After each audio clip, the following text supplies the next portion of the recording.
Hello, everybody, and welcome to the Redmen TV and your latest edition of Expert Insight. My name is Dan Clubb. I will be your host as ever. And of course, there's only one man we're going to be talking about. It's the new Liverpool head coach, Arne Slot. And to do so, I've got a former teammate and a former colleague of his in the shape of Julian Jenner. Julian, how you doing, mate? You okay? Yeah, I'm fine. Thank you. Thank you for Good man. inviting me. Thank No, you. no, my pleasure. My pleasure. Looking forward to it. Looking forward to finding out a little bit more about the man who's going to replace Jurgen Klopp this summer. First and foremost, I mentioned there you were a teammate of his at NAC Breda. What was he like as a teammate? Can you remember much from the dressing room with him? And how did he first introduce yourself? Did you arrive and he was already there? Was it the other way around? Now I was a very young boy. I was 17, 18, 17 when I got in the first team. And then Arne was already there. They had a very good season under 10 Kate, who was the former assistant coach from Rijkaard in Barcelona. They were they for the first time they achieved the European football. So he was there. He came from Zwolle. I think he came from Zwolle, smaller club than Breda. Mm-hmm. Well, like similar, like Liverpool, like same similar. Always full house, always supporting their club wherever they went. So he came from Zwolle. He had quite a bit of trouble first because he had to fill in the position of Alfred Schreuder. The former coach of Ajax, former coach of Brugge, and now he's in, I think, in Dubai or in Qatar.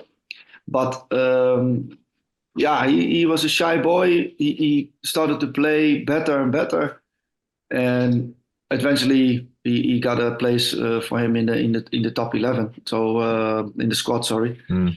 And yeah, you could see that he was very technical, not fast at all. I think he was a similar player like Busquets, only he was a little quicker and he had more depth in his runs Mm. behind the defense.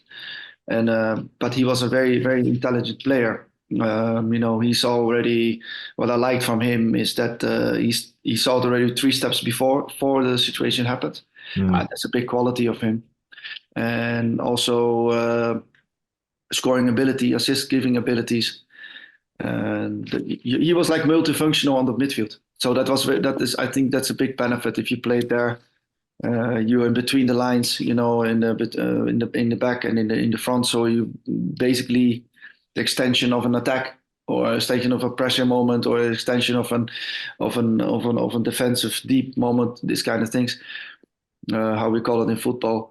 Mm. But yeah, he was a very skillful technical player. So I enjoyed very a lot to play with him. I played on the wing, he played behind me Mhm. on the midfield. Yeah, and we had a good connection that time. We had a good Ye- connection. Yeah, definitely. I noticed you assisted him in a 4-1 win in 2005 over Ado Ten Hag. He's one of the joint goal Yes. partners. Yeah, Yeah, absolutely. yeah, Yeah. yeah, yeah. I also noticed you played against him a few times. What was it like to play against him? Was that different? No, because I beat him always 1 against 1, so it was for me not so difficult. No, but the thing is that when you come in it, when you come in a top team like AZ, and they have so many top players, you basically pull yourself up and to them. And also, you had a fantastic coach who learns you a lot of technical Mm. ability. But I didn't know that because I had a lot of trouble in the beginning because I was more individual. But he learned me to play in a team, Van Gaal, and that's also something what I take with me as a coach.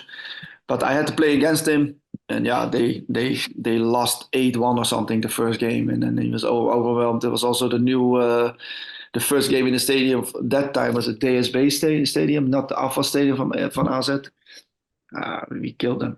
It was 8-0, 8-1, and yeah, it was not that difficult. But the thing is that he is more a ball possession player. Mm. He's not like a Makalele or something, or that takes the balls or whatever.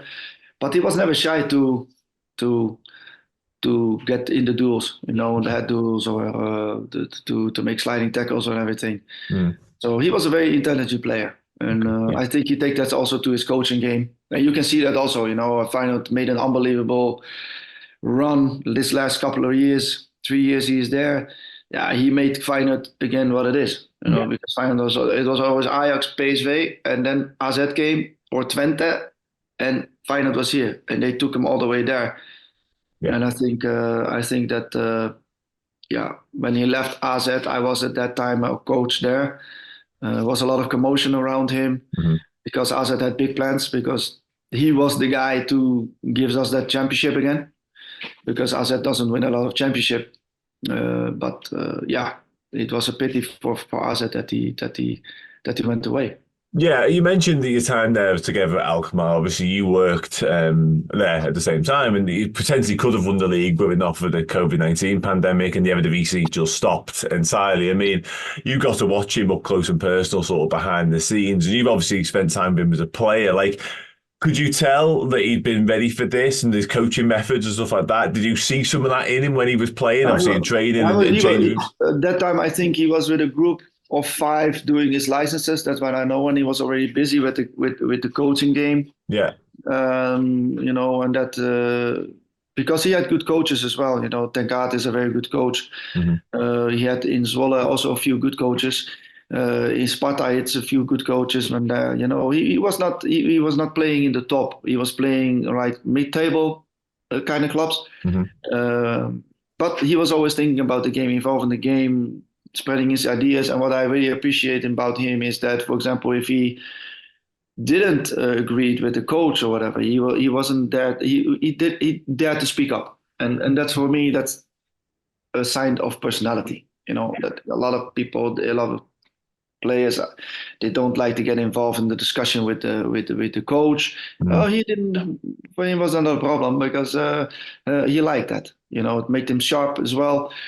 But he was definitely thinking about the game. How to improve the game. And I think on his way as a player, I think his exercises that he wrote down, what is interesting for him. I think every player who does that, same like me, you pick out something up from a coach. You think, hey, this is good. Maybe I can use that.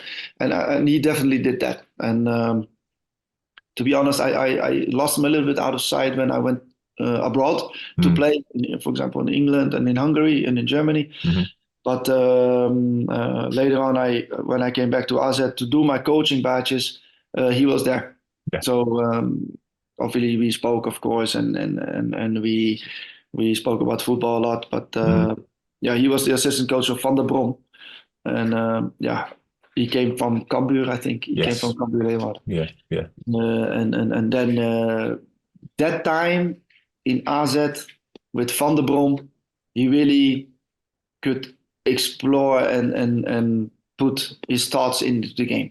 And I think Van der Brom made a huge impact in his coaching style because he gave him the freedom to develop himself. And not a lot of coaches does that. No. They like to keep everything in hand. And that is well something that I think that Sean give him that freedom to develop himself now as the coach how he is. Yeah, absolutely. Yeah. I mean, in 2022, I found an interview. Arne Slot said that goals, energy, and intensity, and a lot of attacking football was sort of part of his mantra. They were his footballing ideas, and they've been the hallmarks of the Feyenoord side in particular. Can you see that in him? Can you remember him being that way? Was he often very attack minded? Is that sort of his mantra, if you like? Yeah. He doesn't like to defend, huh? I also don't like to defend. Don't blame him. That's why he keeps the ball as long as possible, but always with an idea. He never wants to keep the ball when he does possession play, he tries to create something. And I was watching one time Feyenoord against Lazio Roma. I think it was Lazio Roma. Right. And what he did is that we as coach, we always talk in lines, front line, mid line, back line. And what I saw that he really instructed his left centre back because he was building up with 3 and that his left fullback came inside, and then the one of the 3 central defenders, the left one, should look for the number 10. So he plays 2 lines out.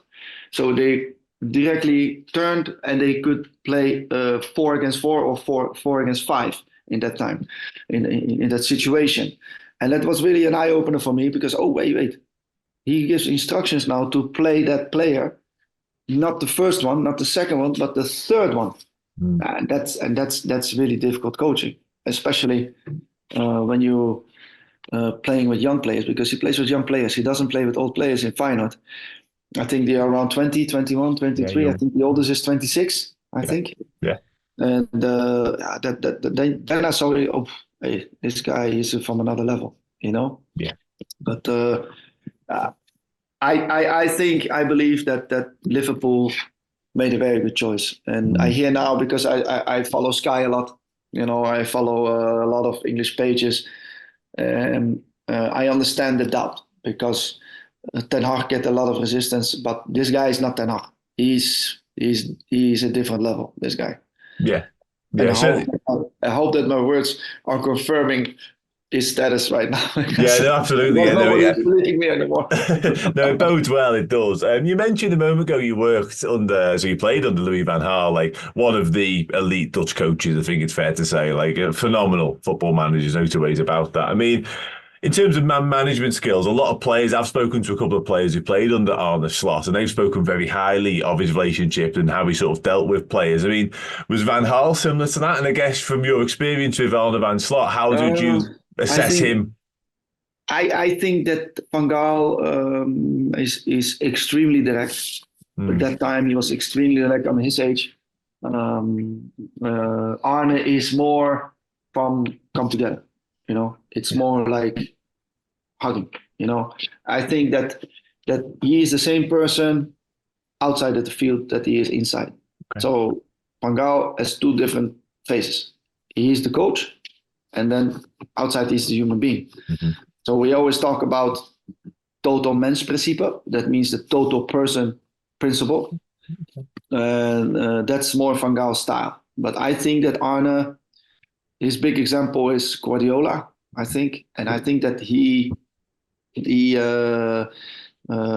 that a lot in his coaching style as well. So for him, he can explain it very easy, And if I saw a lot of times he coached in AZ. I could see it a few times. I was standing on the pitch with him, and he was just coaching constantly in detail on the moment of pressing, the moment when you have to keep the ball, where you have to just simple information, very simple information, but very effective. And I think that his communication skills then? Is he really good communicator? Yeah. And he has a good sense of humor as well.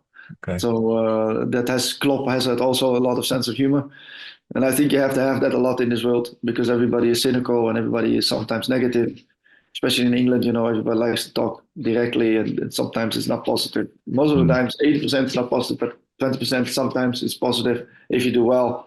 I think it's a really realistic world, an extreme realistic world, but because of your culture, it's your culture. So.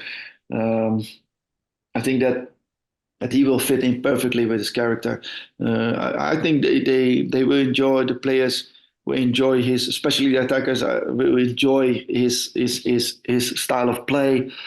And yeah, I've heard you talk about Liverpool. If you attacking constantly, you're pressing constantly, and this, the cop is standing behind you and everybody, it is unbelievable.